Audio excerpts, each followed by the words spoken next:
Welcome to this 10-part series about the Danish author Martinus, hosted by me, Lauge Schøler, and my co-host Karsten Jensen. The aim of this series is to provide an in-depth overview of Martinus and his work, The Third Testament. Martinus is mostly known in Scandinavia. However, there is a growing interest around the world in non-dogmatic approaches to spirituality, and as such, many non-Scandinavian speakers whom we assume will find his teachings interesting.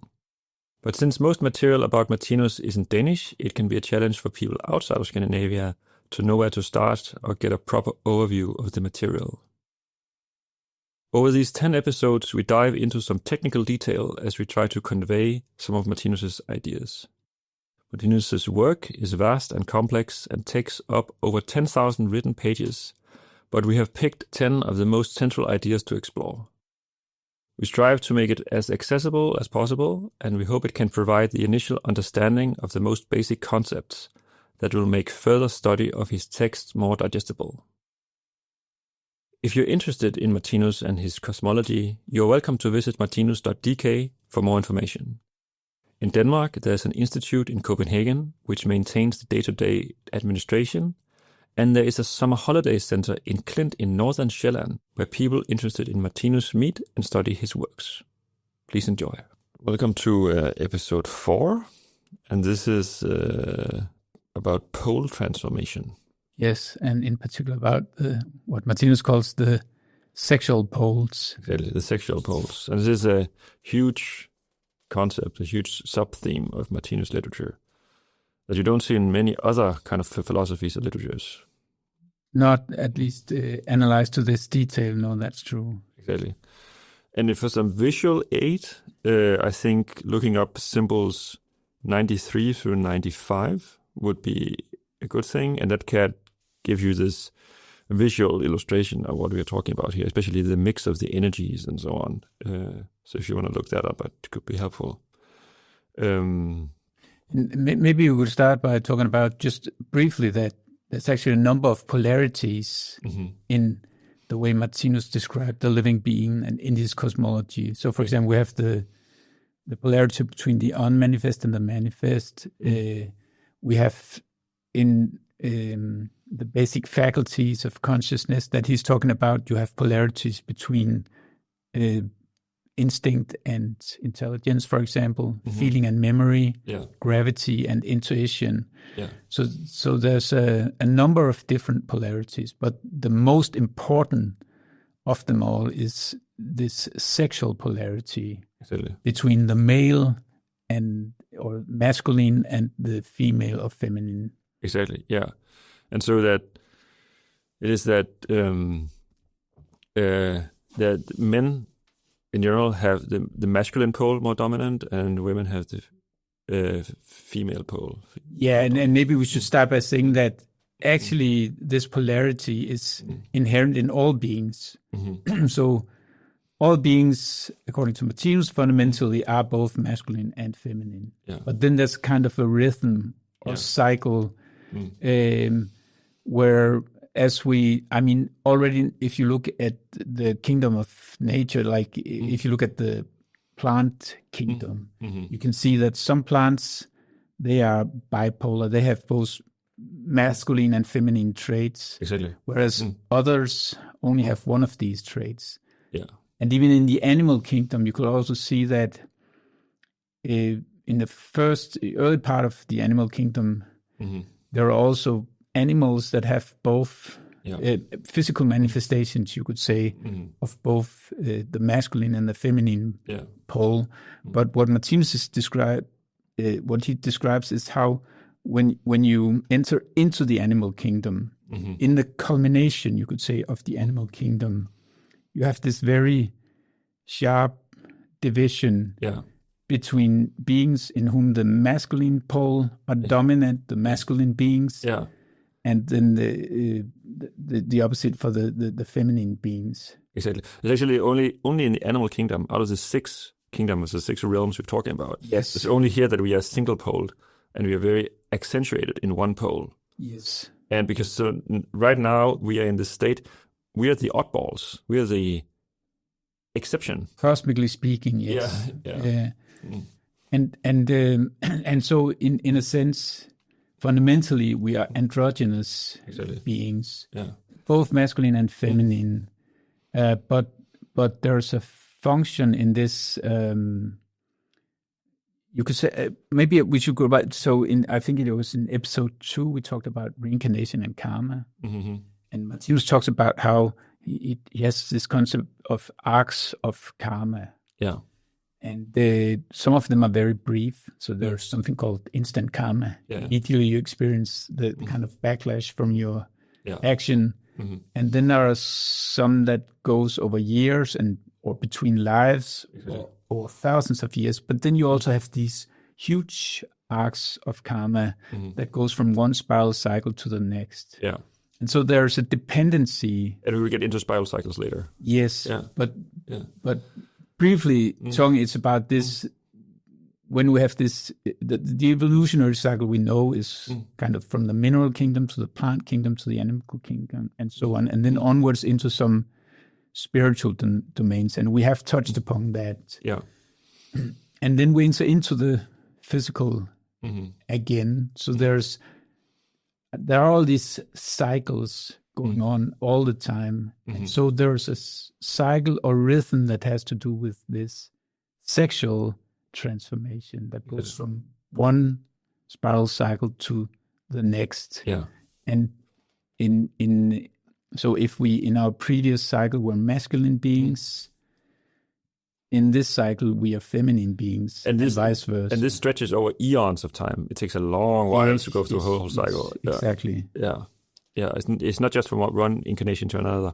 And also Martinus, he was asked a couple of times, can you change sexes and genders between lives? And he said, no, you can't do that. Like you stay a man through incarnations, or you stay a woman. Yeah, and he's kind of an exception here, because if you, for example, Rudolf Steiner, who also has, he also has this idea that we are evolving towards a state where we again will become androgynous beings, having both female and masculine traits. But he has this belief that we actually are masculine and feminine in every second life, and according to Martinus, that would not be possible. Exactly, because all evolution is continuous, it's gradual. Exactly, and to learn how to manifest in either a masculine, or feminine body, you need a long time, a long period of evolution. Yeah. So in that respect, Martinus, I think he's quite, when you talk spiritual teachings or esoteric teachings and so on, is the exception here, because it's a very fundamental part of the cosmology that he describes, that we are changing between masculine and feminine, but over these huge stretches of time that you mentioned. Exactly. Yeah, and I think what is important to note is that when you're here in the animal kingdom, and now we are in the gulf between the animal kingdom and the real human kingdom, but we're still very much in the animal kingdom. And then the light in the dark for us, because right now we're in the darkness, the light in the dark is this divine energy that overshadows the genitals and genital sexuality. And that's why people are so eager for it, because what you feel through sexual union and so on is actually the spark of union with God. It's the Holy Ghost. Yeah. It's the Holy Ghost. In Martinus' terms as well. Yeah. Yeah. And because when we're here in this particular state, in the latter half of the animal kingdom, then sexuality is very much confined to the genitals and the hunt and the conquest of the opposite sex. But actually, it says that love and sexuality, in its proper state, is all over the place. Yeah, maybe you should kind of back a little, and so basically, Martinus is describing how all beings have these two sexual poles. But what is happening when we enter from the plant kingdom into the animal kingdom is that one of the sexual poles become dominant. So we become either masculine or feminine beings in our physical manifestation. Yeah. The other sexual pole is still there, but it's kind of dormant or in In a latent state. In a latent state, yeah. Yeah. And what happens in the, you could say, in the culmination point of the animal kingdom is that the humanity, the humaneness is kind of born into the animal. Mm-hmm. So, I mean, we can already see if we have pets and so on, mm-hmm. that some of these pets, they begin to have human traits. They begin to mimic humans in some respects and so on. Mm-hmm. And so there's a change happening in the animal kingdom where our intelligence is growing and our feeling mm-hmm. is in a growth process as well. Yeah. And then we start to have these humane interests, you could say. Yeah. And one way to look at it is that in the animal kingdom, everything is focused around self-preservation, physical self-preservation. We eat, we sleep, we mate to procreate, and so on. Yeah. And this is kind of the basis of it's the condition of life, you could say, in the animal kingdom. Mm-hmm. But at some point, we developed, Martinus called it a desire for entertainment. Exactly. And that's kind of a birth of a new dimension in our conscious awareness of being. And this is actually the activity of the opposite sexual pole. Creativity, hobbies, those kind of things. Yes. It's important to say that the primary pole is concerned with the genital organs, and the secondary pole is concerned with the brain. It's to do with intellectuality and creativity and hobbies and stuff. So we have intellectual interests and desires and so on, but they represent a kind of excess energy in the animal kingdom. It's the kind of energy we have that goes beyond just surviving and procreating and eating and sleeping and so on.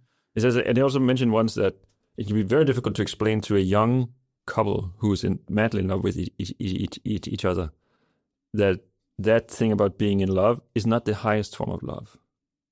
And for people who really want a partner with the same sex or opposite sex, and they want to create family, because that's the residue from the one-pole animal kingdom. So people who are very family-oriented and very much want to have a partner and babies and so on, they're still more strongly attached to the animal kingdom, whereas people who are more artistic and so on and who wants to work for the benefit of society and so on, they have a slight tilt towards being more of the real human kingdom. Yeah, and most people today, of course, have both spheres of interest. Yeah. So we might have a family, but we also have interests that go beyond family and procreation and fulfillment of physical life. Yeah. And so maybe we should also mention that Martinus is, he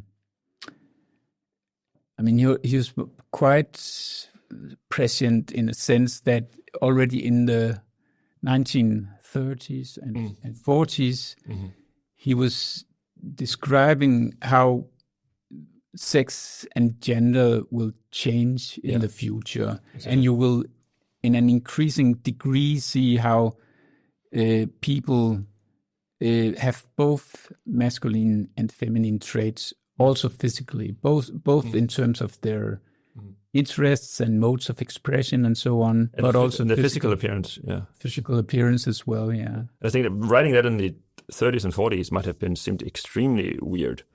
And even if you go further back, if you go back to the Viking Age, like a real man was like big and broad shoulders, and he was carrying an axe, and he was killing people, and he was taking slaves and so on. And a real woman was like home and breastfeeding children and so on. And I think, at least as we're recording this podcast nowadays, there's a lot of confusion in contemporary society about what is a real man and what is a real woman.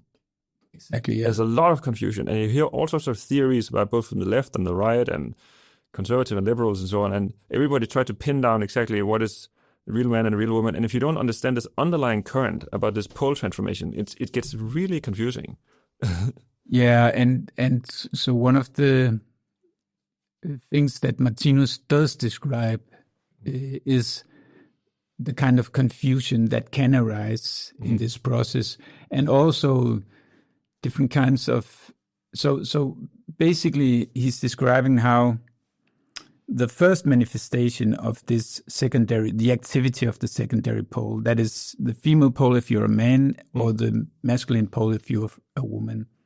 The first manifestation is intellectual. Yeah. So we have intellectual interests, and it's, you could say, the sexual aspect of this intellectual interest is that it's also affective. Yeah. There's an element of passion when we pursue our intellectual interests, whether it's art or it's science or some kind of beneficiary work, working for Red Cross, whatever. So all the things that we do, where we feel a desire to do something good for others, something to be productive or creative for the benefit of others. Exactly. That's the kind of first manifestation. Yeah. But later on in the process, Martinus described how we will also begin to actually experience the sexual feelings associated with the activity of the secondary pole. Yeah. And when this happens, we come into the spheres of, say, bisexuality and homosexuality, but also, you could say, possible derailments of various kinds in the sexual area. Sure, we'll get into that a bit later. But he says that all evil can essentially be reduced to this, in the animal kingdom, to this struggle against your own sex to conquer the opposite sex. Yeah. Yeah, and because in the other parts of the spiral cycle, in the other kingdoms, there's a lot of peace. It's mostly here in the animal kingdom and the last part of the animal kingdom that we are in. This is where the real struggle and the real darkness and the real evil is. And most people think like, oh, it's like a basic nature of the universe. But no, it's not. It's like we are in the exceptional corner of the universe where there's a lot of evil. And it's because if people only can get this divine experience, which most people wouldn't consider divine, they just consider it sexual, but it's the same thing. And because when we grow up and in the monkey state, like if you see monkey groups right now, it's a non-stop struggle. It's a non-stop struggle between the male monkeys to dominate each other to get access to the female monkeys, and the same with the female monkeys. They live in a constant state of struggle within the group. Yeah, so that's a part of it that.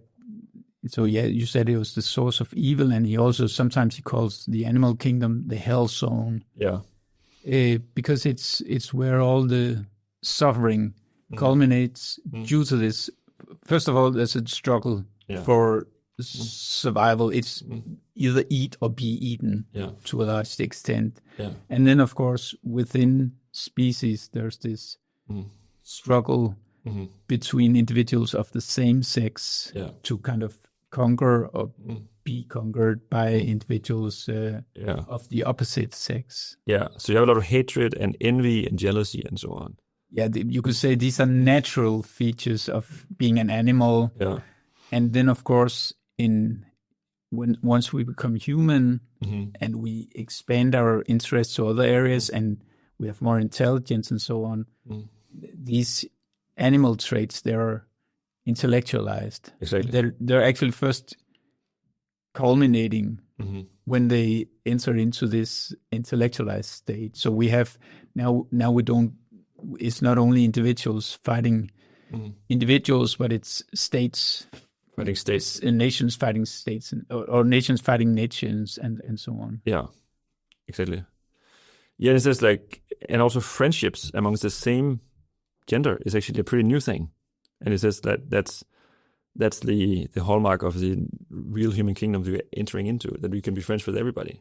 Yeah, so if we go back to the animal kingdom, there are alliances between individuals. So you have flocks and so on, but that's based on the necessity to survive. Yeah. So there may be cooperation, and you could say what is sown here is the seed of what later on will become friendship in being a part of the flock. But in the pure animal kingdom, you could say it's all about survival. Yeah. You get together, you band together in flocks to be stronger and to be better at conquering others, finding food and so on. Exactly. Yeah. Yeah. And then this is one of the strangest points in Martinus' about cosmology, and the one I rarely tell to people who don't know anything about Martinus as a first point of entry. But he says that there has always been two sexes, and now we have two sexes. But in the future, there'll only be one sex. Yes. And in a sense, there's a logic to it. If we become androgynous beings, there will only be this, the third sex, he sometimes calls it. Yeah. That is living beings who master the whole spectrum, you could say, of masculine and feminine traits and expressions and manifestations. Exactly. Yeah, and it's very unusual because nobody has seen, like, from this little corner of the spiral cycle that we're in now, it's going to be difficult to imagine that. See, in the future, we'll only be one sex. But it says that complete human beings are double-poled. They have a perfect balance of feeling and intelligence and intuition. And the masculine and the feminine. And the masculine and the feminine. And because he also mentioned that Jesus was the first probably cosmic conscious and also double-poled individual on Earth. But it says like we will all be like that at some point. And then it will be all peaceful on Earth because there won't be any residues left in our consciousness about the strife.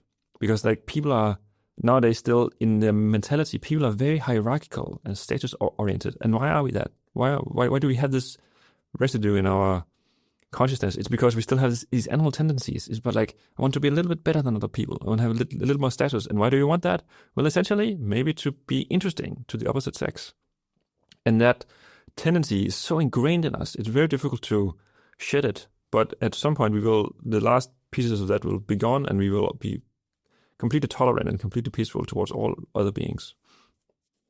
Yeah, then I think also there are, I mean, at some point, I guess power in itself just becomes intoxicating somehow. Yeah. Which is also, you could say, a residue of the primitive aspects.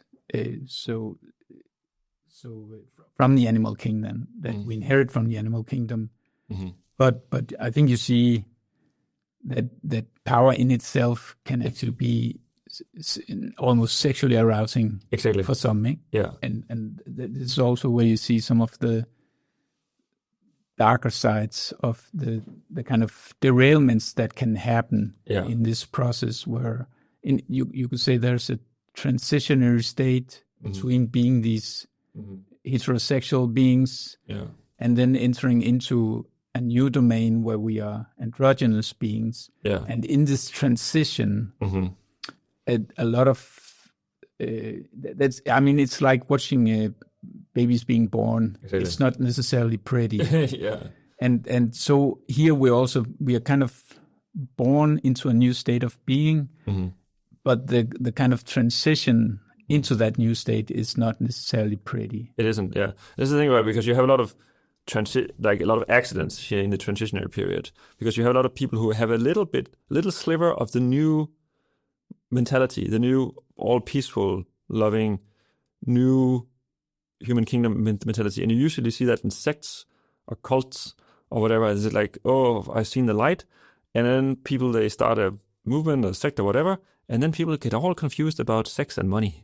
Right? It takes a very special human being to be completely pure of that, and who won't get corrupted if you start some kind of movement.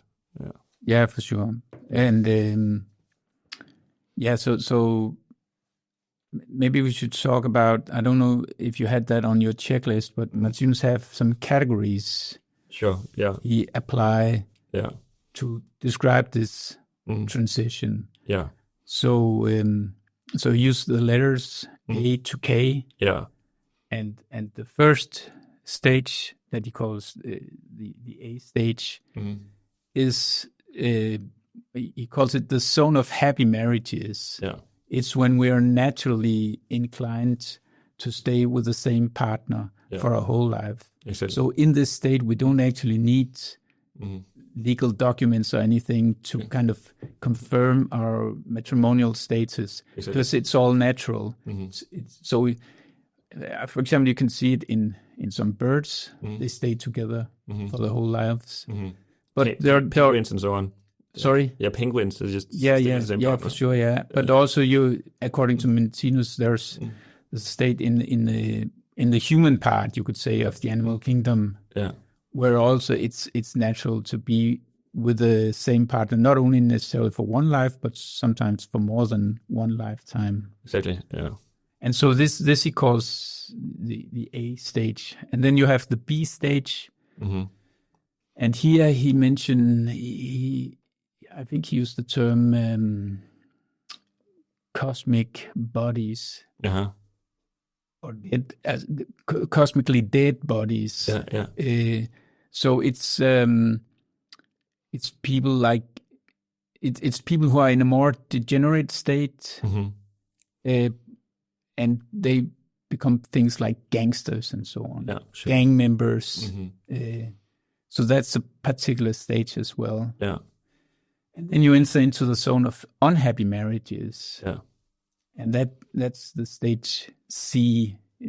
C is the letter he used. Exactly, and I think the sort of unhappy marriage is because that this sexual glue becomes undone, right? It's like the connection between people is not as strong as it used to be. It's not organic anymore, no. Yeah, and then all people get all confused because you have a lot of more divorces nowadays, a lot more singles nowadays than you used to have, and people come out with all sorts of sociological explanations as to why this is. But according to Martinus, it's because the sexual glue and this romantic glue is simply not as strong as it used to be, because we are more highly developed and more double-poled. Not completely double-poled, but more than we used to be. And even though divorce is a rather modern thing, but if you go back in time, the kind of enchantment was already gone, but people were held together by a kind of cultural pressure, and you still see economic issues and so on. So you still see that also in some groups, that the kind of natural inclination to stay together is no longer there. But then there are some cultural pressure, or legal issues, or economical and financial issues, and so on. Do you remember all the categories from A? I think so, yeah. Okay. So category D, that's, he called them the prenatals. And it's people who are born into a homosexual state prematurely. And so that can happen, for example, if you're seduced as a child, or if you go into prison, where the natural flow of sexuality is stopped or blocked in some ways, or becomes deviant. And so you, to have an outlet, if you're a male, you have sex with other males, but it's not a natural inclination towards other men, but it's built up under the pressure of the circumstances, and so that can lead to you becoming kind of prematurely born into experiencing the sexual feelings of the secondary pole. Which is not a healthy way to go. No, it's not. But also, I think there's an element in compassion in calling this group of people the prenatals. So it's, in a sense, it's a natural process, but it just happens a little too early. And the way you can see that it's too early is that when this homosexuality or bisexuality, if it unfolds naturally, then it comes along with a loss of interest in mating for life. So you will have looser connections, and you don't have the desire to kind of control another being and be attached to another being. The possessiveness disappears. The possessiveness disappears, So one of the ways where you can see that a person belongs to this group of the prenatals is that if you still have this desire to possess another being, now it's just you from your own sex instead. That's important because he says like we all have a natural healthy development towards bisexuality or homosexuality, but it can be forced in some sense. Yes. So it's not that you are more moral just because you're homosexual, because you can have very immoral people being homosexual. And that's where you get into trouble. Yeah. It's when if sexual evolution is happening faster than your moral evolution, because you need the moral evolution to keep these new abilities and interests in check, so to speak. So, and you can also see a measure of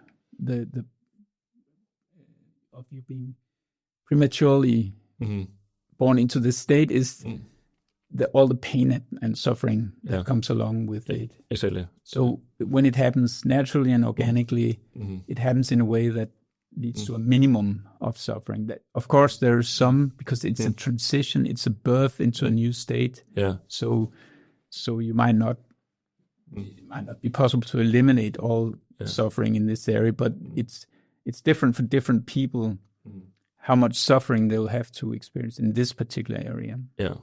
And then you have category E, that's people who are morally highly developed and start to have bisexual tendencies. So they might be have a tendency to be with both their own sex and the opposite sex. Yeah. And that doesn't have to be any kind of derailment or anything. Exactly. And then you have F and G. And these are also derailments, you could say, because in F, it's kind of you lose your natural interest for self-preservation, for physical self-preservation, and you're prematurely entering into a field of saying you want to be an artist or something like that, but you don't really have the creative powers, to drive or talents. Yeah. You don't have the talents, no. So you cannot. You're not in a place where it's realistic to make a living out of having these talents. But you kind of play the game. So you become this kind of bohemian wannabe artist, and without any inclination to take care or responsibility.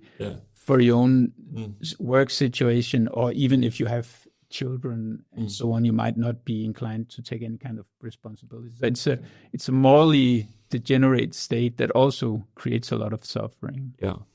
And then you have category G, which is sadism. Yeah. And that's the darkest area, you could say, of this. And you also have people, for example, who feel satisfaction from killing, not because they are primitive or are killing for survival, but it's the pleasure from the very act of killing itself. Because it becomes an extreme form of SM sex, for instance, because they start to associate pain with sex, and it has to be more and more extreme for them to get a satisfaction. Yeah. Yeah. And it also evolves into pyromaniacs and so on. For example, yeah. So this is kind of the dark sphere in this transition, and then you come into the group that he calls just to say, like, you just to interject, that you're never lost. You'll just get very deviant, and at some point you will splinter off almost completely, and then it will slowly turn back off, and you will come back on the right path. But you can spend a couple of incarnations on a very dark path. I mean, if you create suffering, you experience suffering. Yeah. That's the law of life that Martinus is talking about.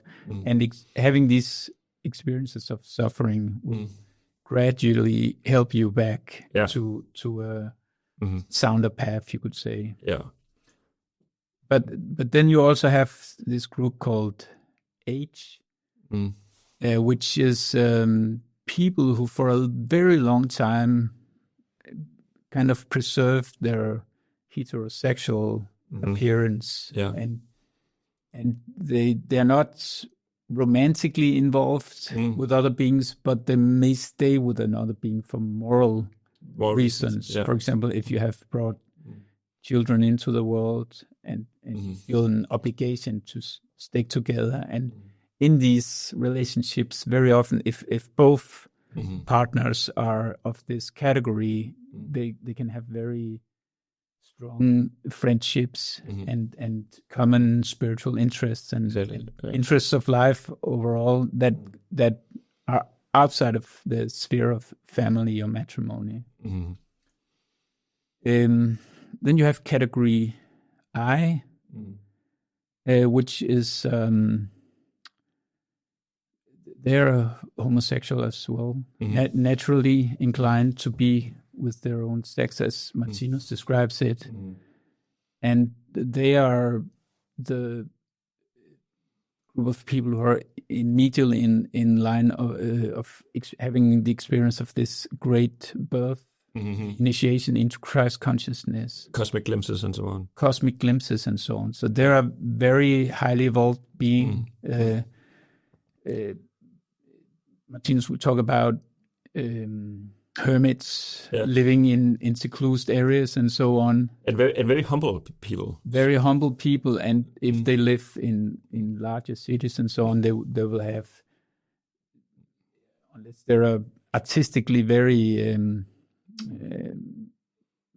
developed, they will have small jobs of no particular significance. Yeah, exactly. Yeah. And are just people who you could say they're the soul of the earth that just wants to make good for others and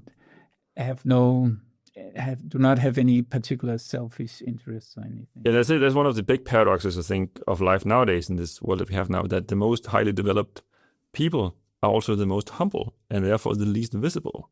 Exactly. Yeah. And so when you grow up in this, and if you pay attention to popular culture, it's not the most humble people. And then you can get this completely skewed impression about what the world is actually like. Yeah. So Martinus will talk about there's a group of people on this planet who have evolved to this stage, but we don't see them. Yeah. And also he would actually write about how his books are actually written to this group of people as an aid into to come into the next stage, which is called J in his categorization, where you effectively are an androgynous being, but you're still in either a male or female body. Yeah. So spiritually, psychologically, you're double-poled. You're double-poled. Yeah. But you have the physical appearance. Of course, even if you're in a male body, it might be a very refined male body with some of the female traits. But the sexual organs will still be either masculine or feminine as a rule. And he mentioned that the sexual organs would just kind of just tag along as kind of a souvenir from a previous world, that they'll become irrelevant in the future. So if we go further ahead, eventually we will no longer be in male or physical bodies, but at some point there will be androgynous beings coming into physical existence, and there will. I mean, androgynous bodies. But that's far in the future, right? That will our bodies will be completely non-sexual. That's far away into the future. Yeah. And this is what he calls the K, the stage of K. So it's a state of Christ consciousness where you also have a physical body that is kind of harmonized to the spiritual and psychological and moral state of the being. Exactly. Yeah. Yeah. So that's a lot to take in, but he's rather systematic about the description of how this evolution goes on.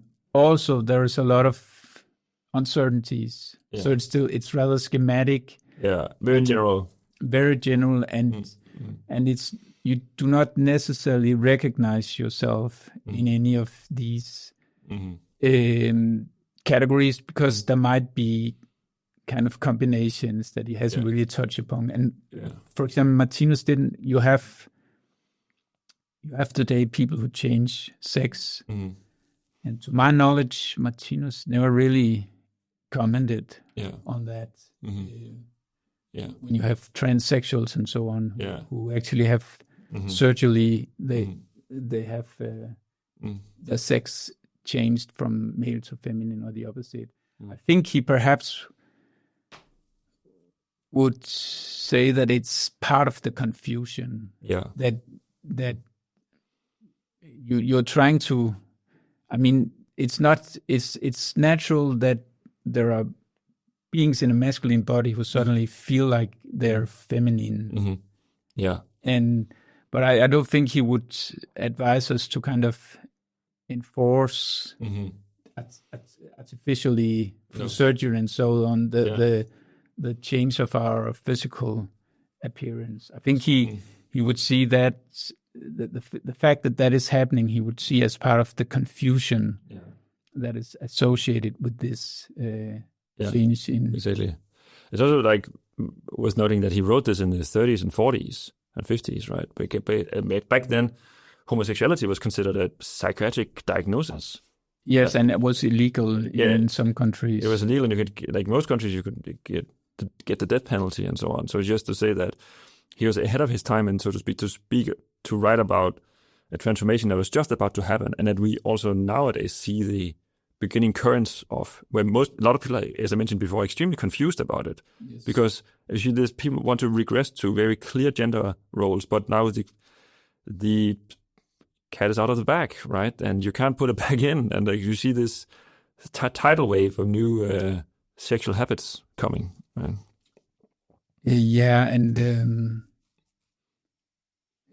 I forgot there was something I had on mind. I don't know if you have more on your checklist. Yeah, sure. When you mentioned about the sexuality, the general trend is that you should go away from genital sexuality to more about kissing and caressing.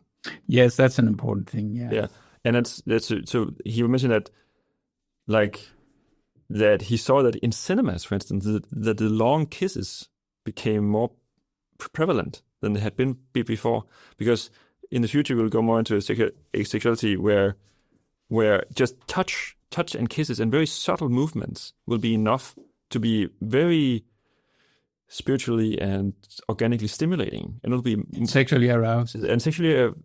It'll be more than enough, because you connect with the other human being instead of connecting with the animal. Yeah, and so I mean, he was ahead of his times in many ways, but he still is, in the sense that he reads spiritual significance into this these changes that are happening with respect to sex and gender. So there's a lot of inspiration to be found in this particular area, and Martinus also felt very strongly that this was a main focus for him, because it hasn't been revealed before for humankind. It's kind of the first time in history that someone has taken away the veil over this mystery of sexuality to such an extent. Because I think a lot of philosophers and psychologists and sociologists have described ad nauseum what human sexuality is, but I think he really got at the bedrock. He really described, and it's about this pole transformation. Yeah, and maybe we should also discuss just a little bit what he means by masculine and feminine. Exactly. Yeah. Because he sometimes he calls the talent we have for expressing and manifest ourselves as masculine and feminine, he calls the mother core. Yeah. So it's a very central element in the makeup of the living being. Yeah. And I talked earlier about we have this polarity between the unmanifest and the manifest world. And the unmanifest part of ourselves, Martinus simply calls the I. Yeah. That's the eternal part of our being. Exactly. And this unmanifest part, it has an ability to manifest, but also to experience manifestations. So in a sense, it's both a source and a sink. Yeah. and the source, you could say the I as a source of energy, a source of manifestation. This is what he calls the masculine pole. The outgoing principle. The outgoing principle. Yeah. And the receptive part, Yeah. the ability to experience manifestations, to receive or to be receptive of energetic movements and so on. Yeah. This is what he called the female part.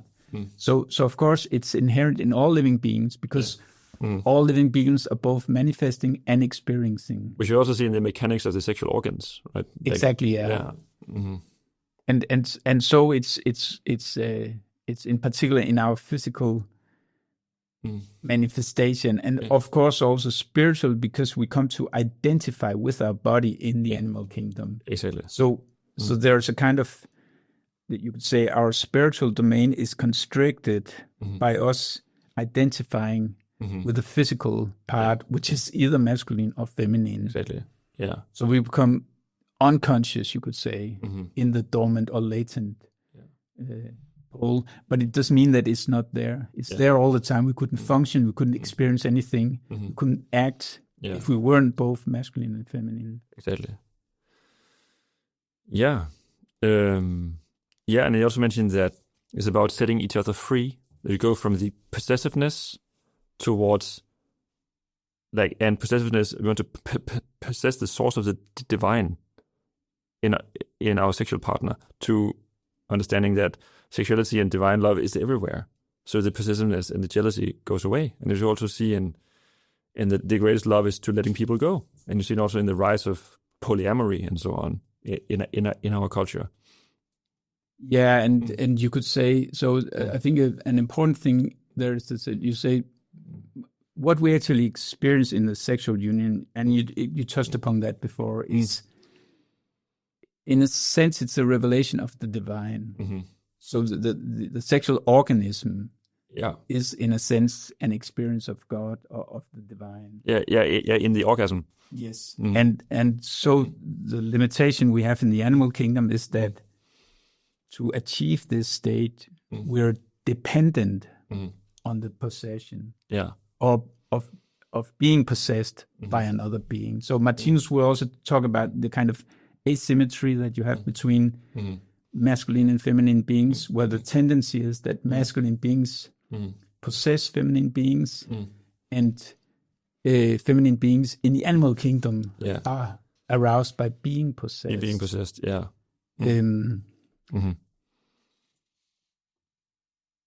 Yeah. Yeah. That's true. Yeah. And he mentioned that the Earth, Earth is developing as the planet Earth is developing as a being, the same way as we are developing as a being, because the Earth is about to achieve cosmic consciousness. We've talked about that before. Talked about that before, yeah. And it does. The reason why I'm bringing this up is because it usually does that through various impulses. It's not completely gradual. It is gradual to some extent, but it's not even.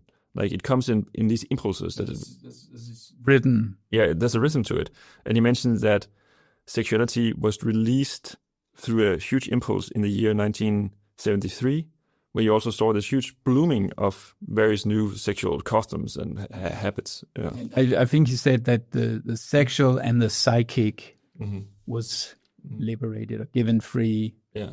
And of course, when we talk about sexuality, you can see that in things like pornography and so on. Yeah. Yeah. Which is, and so when it's given free, it also means that we have a freedom to experiment, and we have freedom to suffer from our experiments whenever we do something wrong. I mean, freedom means responsibility. So we're in a phase now where there's a lot of experimentation going on. Yeah. This happens with sexuality. It also happens with psychic phenomena, meditation practice, and so on. Yeah. And in this experimentation, there is bound to be some suffering as well. Whenever we go wrong, whenever we take a wrong turn in these very energetic fields of experience. Yeah. It can really hurt badly if we're not we do not express our sexuality in a way that is in harmony, you'd say, with the laws of life. Yeah, because he also mentioned all the time that keep the morals present in your mind, because we also see that these cults and sex and so on, and they have this impulse to say, well, sex is wonderful, it's a communion with God, why don't everybody just have sex with everybody all the time? And then but just be careful of these, because then the power dynamics come in, right? Yeah, and you may be playing with fire. Yeah, you may be playing with fire. Yeah, and also in a sense, it's very simple. The meaning of sex is to create pleasure. Yeah, and the pleasure of being with another being, and being intimate with another being, and whenever the result is something else than this pleasure, then we've taken a wrong turn somewhere. We've entered into something that we shouldn't do if we want to be happy and fulfilled. Yeah, exactly. And he also mentions that genital sex with contraceptives is actually not such a good thing, and that might be surprising to some people. Yeah, it could sound a little Catholic. Yeah. So one of and this is the things that he only talked about very late in his life, at least openly. Yeah. And so all the artificial means we use to prevent things like pregnancy. Yeah. He says it's actually better to find other ways to be intimate with each other, where you don't risk pregnancy. Rather than using these artificial means. Exactly.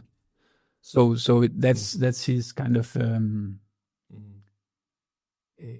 suggestion for us. Exactly, because I also mentioned that if you have genital sex, then you're kind of playing with a discarnate being who wants to incarnate, and if you kind of block that, and I know that sounds very advanced to some people, but it says like you should, if the goal is not to conceive a baby, you should have other means of sexuality. And there are so many things you can do. I mean, in terms of kissing and caressing, exactly. and using your mouth and whatever. But of course, this is also an area. So later on, we'll talk about nutrition and how to eat and so on, and what Martinus' suggestions are there. And one of the things he say in this area is that you should feel what is right for you. It's not enough to have some kind of intellectual idea. And I think it's the same with sexuality and intimacy, that you need to find out for yourself what feels right, and then stick with that. Yeah, and have your conscience with you. So All right. Do you have anything else to add? No, I think we've covered the ground basically, and we can always return to the subject. Sure. Okay. See you next episode.